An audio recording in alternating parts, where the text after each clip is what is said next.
आज मैं Victorian age का एक बहुत ही खूबसूरत पोएम को नैरेट करने जा रहा हूँ, जो है मैथ्यू आर्नोल्ड का लिखा डोवर बीच। ये पोएम 1867 में पब्लिश हुआ था। तो आप सोच सकते हो कि विक्टोरियन एज में जब ये लिखा गया था, उस वक्त समाज में क्या चल रहा था। धर्म के ऊपर से विश्वास जो है वो धीरे धीरे हटता गया। तो विश्वास नाम का जो चीज़ था वो इंसान के अंदर नहीं था, और इंसान एक दूसरे को धोखा देने लगा, और समाज का जो हालत था वो दिन ब दिन बदतर होते जा रहा था।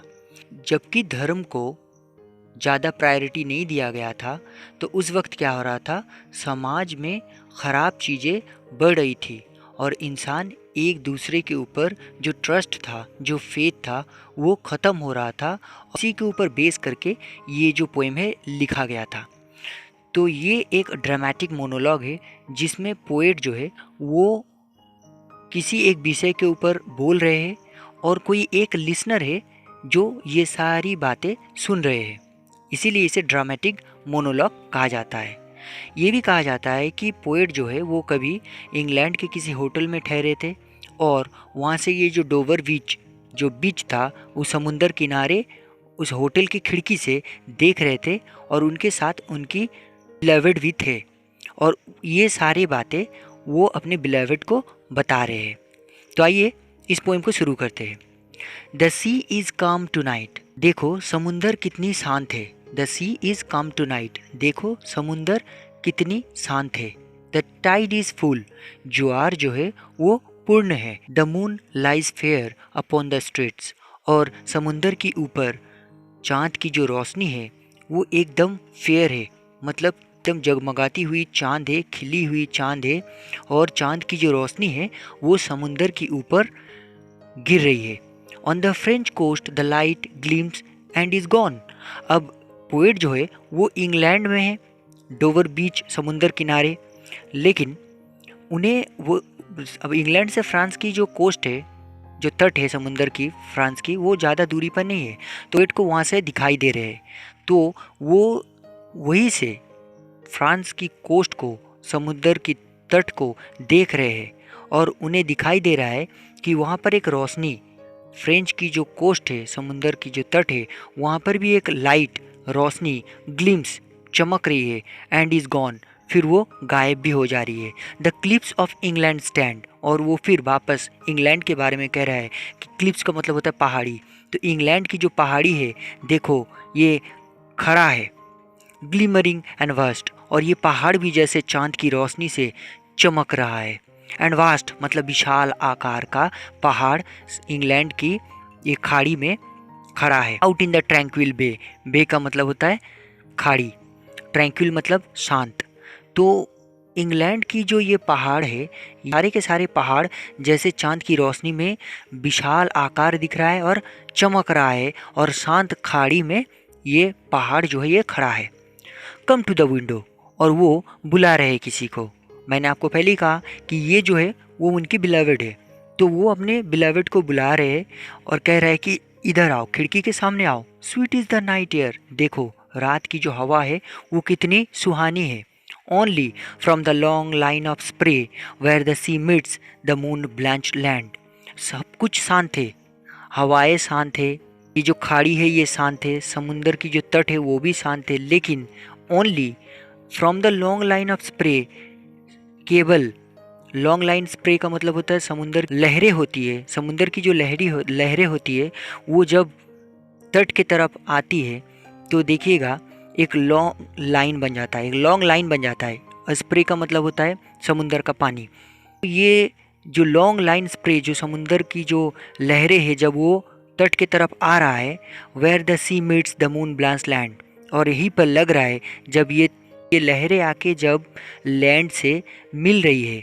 सी मीट्स मतलब समुंदर मिल रही है, मून ब्लास्ट लैंड का मतलब होता है कि चांद की जो रोशनी है वो जब ज़मीन पर गिरती है तो ज़मीन जो है थोड़ा सा एक पोर्शन जो है वो सफ़ेद रंग का एक लाइनर बना देता है, ठीक है, ज़मीन को भी चमकता हुआ लग रहा है। समुंदर की लहरें आके कहाँ पर मिल रही है, लैंड से मिल रही है। लिसन, सुनो, you hear the grating roar of pebbles, क्या तुम्हें सुनाई दे रही है ग्रेटिंग रोर ऑफ पेबल्स मतलब पत्थर। समुंदर के देखिएगा बीच के तट में क्या होता है, पत्थर रहता है, छोटा छोटा पत्थर, बड़ा बड़ा पत्थर रहता है। तो समुंदर की लहरें जब उसके ऊपर से जाती है तो वो पत्थर आपस में टकराती है। टकराने की वजह से क्या होता है, एक आवाज़, घिसने की आवाज़ आती है। तो यहाँ पर पोएट जो है वो पूछ रहे हैं, क्या तुम्हें ये आवाज़ सुनाई दे रहा है, पत्थरों की घिसने की आवाज़, which the waves draw back and fling. और ये जो लहरें हैं, समुंदर की लहरें आके जब इन पत्थरों को क्या कर रहा है, कभी लेके जा रहा है और फिर जब वो लहरें वापस जा रही है इस पत्थरों को घिसते हुए फिर वापस भी ले जा रही है। और फ्लिंग का मतलब एक बार ले जा रहा है फिर उसको पलट के फेंक दे रहा है। तो लहरें जिस तरह से जा रहे हैं या फिर आ रहा है, पत्थर भी उसी तरह से घिसते हुए ज़मीन पर, और एक एक पत्थर अपने आप में घिसते हुए एक बार लैंड की तरफ जा रहा है, फिर दोबारा वो लहरें जब वापस जा रही है उसके साथ ये पत्थर भी जैसे वापस जा रहा है। At the return up the high stand begin and cease and then again begin. और ये खेल चलता जाता है, एक बार ये ऊंची ऊंची लहरें आ रही है, फिर उन पत्थरों को लपेट के अपने साथ ले जा रहा है और फिर जैसे वापस दोबारा उसे लैंड की तरफ वापस ले जा रहा है। सीज का मतलब फिर उसे दोबारा ले जा रहा है, रिटर्न जा रहा है, फिर बिगिन हो रहा है। तो ये जो खेल है समुंदर की लहरों के साथ पत्थर का ये घिसना, ये जैसे चलता ही जा रहा है, चलता ही जा रहा है। With tremulous cadence slow and bring the eternal note of sadness in. और ट्रेम्युलस का मतलब होता है कांपना। तो इससे क्या होता है, कंपन उत्पन्न होता है। केडेंस का मतलब एक स्लो म्यूजिक सा होता है। तो इस कंपन से, पत्थरों के घिसने की जो आवाज़ है, इससे कंपन क्रिएट हो रहा है और उस कंपन से एक म्यूज़िक आ रही है। एंड ये जो म्यूज़िक है ये जैसे दिमाग को लग रहा है eternal note of sadness in. Note का मतलब होता है धीमा म्यूज़िक, टोन। जैसे इस लहरों की आवाज़ों में और पत्थरों के घिसने की आवाज़ में एक सैडनेस छुपी हुई है, एक मिलैंकली टोन छुपी हुई है जो पोएट को सुनाई दे रहा है। और वो पूछ रहे कि क्या तुम्हें ये सुनाई दे रही है।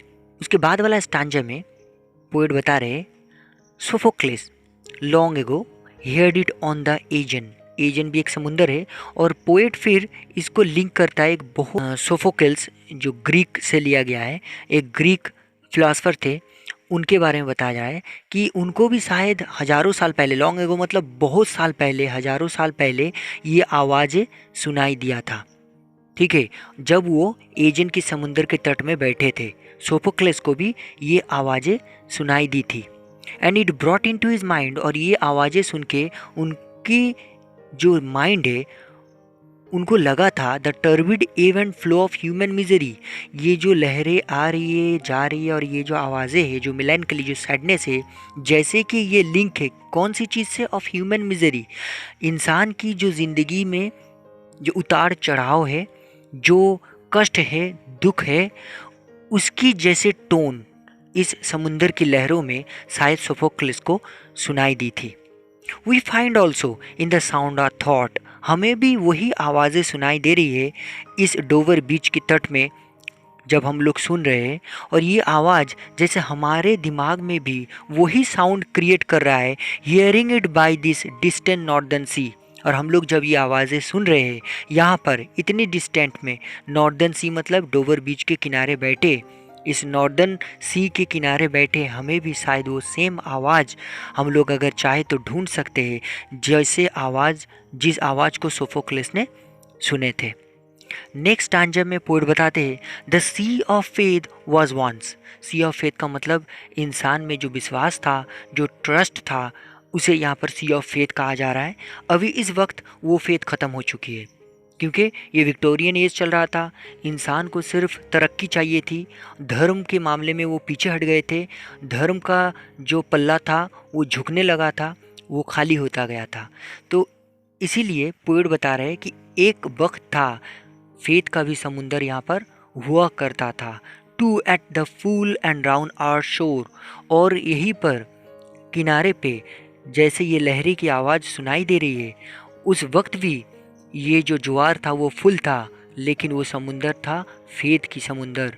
और फेथ उस वक्त इंसानों में बहुत ज़्यादा था। Lay like the folds of bright girdle furled. अभी जो दिख रहा है आपको लहरें, और उसके साथ जो लंबी लाइन आपको दिख रही है एक बेल्ट की तरह, जैसे समुंदर को अर्थ से बांध के रखा है, उस वक्त भी वो विश्वास था जो बेल्ट की तरह इंसानों को बांध के रखी थी, दुनिया को एक बेल्ट में ट्रस्ट जो था, फेथ था, वो बांध के रखा था। But now I only here, लेकिन अभी मुझे वो सुनाई नहीं देती है। अभी मुझे सुनाई देती है क्या? It's melancholy, sadness. अभी जो इंसान में है वो है दिक्कतें, समस्याएं, सैडनेस, लॉन्ग विड्रॉइंग रोर। और वो जो घिसने की आवाज़ें थी, वो जो ट्रस्ट थी एक दूसरे के ऊपर, वो विड्रॉइंग मतलब निकल चुकी है, खाली हो चुकी है, अभी नहीं है। Retreating to the breath of the night wind down the vast edge drear and naked shingles of the world. जैसे समुंदर की लहरें चली जाने की बात क्या सूखा पड़ी हुई रहती है, वो पत्थर, शिंगल्स का मतलब होता है पत्थर, खाली पत्थर पड़ी हुई रहती है, सूख जाती है ज़मीन। उसी तरह अभी विश्वास की जो लहरें थी वो दुनिया से जा चुकी है। इसकी वजह से इंसान खोखले बन चुके हैं, मतलबी बन चुके हैं। सूखा बंजर पत्थर जैसे समुंदर के बीच में तट में पड़ी हुई मिलती है, उसी तरह अभी दुनिया की हालत वैसा ही है। लास्ट स्टांजा में पोएट बताते हैं, ah love let us be true. आओ हम दोनों एक दूसरे के ऊपर ट्रस्ट रखेंगे, हम लोग सच्चाई के साथ चलेंगे एक दूसरे के साथ। For the world which seems to lie before us like a land of dreams. ये जो दुनिया है ये कुछ नहीं है, ये एक लैंड ऑफ ड्रीम्स की तरह है, एक सपने की तरह है। हम लोग जो ये दुनिया देख रहे हैं ये खोखली दुनिया है, ये मतलबी दुनिया है, इसमें किसी का ऊपर किसी का ट्रस्ट नहीं है, फेथ जो है ख़त्म हो चुकी है, इंसान लालची बन चुकी है। तो हम लोग जिस दुनिया में अभी है ये दुनिया एक लैंड ऑफ ड्रीम्स की तरह है, so various, so beautiful, so new. इसमें बहुत सारे वेराइटीज़ है, बहुत खूबसूरत है, एकदम नई, हैज़ रियली नीदर जॉय। लेकिन अभी इसमें क्या है? ना इसमें जॉय है, नॉर लव, ना इसमें प्यार है, नॉर लाइट, ना इसमें रोशनी है, नॉर सटिट्यूड, सटिट्यूड का मतलब एक दूसरे के ऊपर भरोसा, नॉर पीस, ना इसमें शांति है, नॉर हेल्प फॉर पेन। और कोई अगर भुगत रहा है, अगर कोई पेन में है, उसे हेल्प करने के लिए, उसके साथ हाथ बढ़ाने के लिए इंसान अभी दिमाग नहीं लगाता है। कोई किसी के लिए जिंदा नहीं है, सब कोई अपने में मगन है, सब कोई अपने स्वार्थ के पीछे दौड़ रहा है। We are here as on a darkling plain. अभी हम लोग जिस दुनिया में है यहाँ पर सिर्फ अंधेरा ही अंधेरा है। डार्कलिंग प्लेन का मतलब ये जो दुनिया है ये स्वार्थ के पीछे दौड़ रही है। Swift with confused alarms of struggle and flight. यहाँ पर जो है वो सिर्फ कन्फ्यूजन है। अलार्म्स का मतलब इंसानों को झिझक रही है, क्या चीज़? Struggle and flight. सिर्फ स्ट्रगल एंड स्ट्रगल, हर कोई स्ट्रगल कर रहा है, एक दूसरे के ऊपर स्ट्रगल करते जा रहा है। लेकिन ignorant armies clash by night. रात के अंधेरे में जैसे दो सोल्जर आर्मीज क्या करता है? इग्नोरेंटली एक दूसरे के ऊपर लड़ाई करते जाता है। ये जो दुनिया है अभी ऐसा ही बन चुका है, इंसान बिना वजह एक दूसरे के ऊपर लड़ाई करते जा रहा है, स्ट्रगल करते जा रहा है, कोई किसी के लिए जीता नहीं है, सब अपने में मगन है।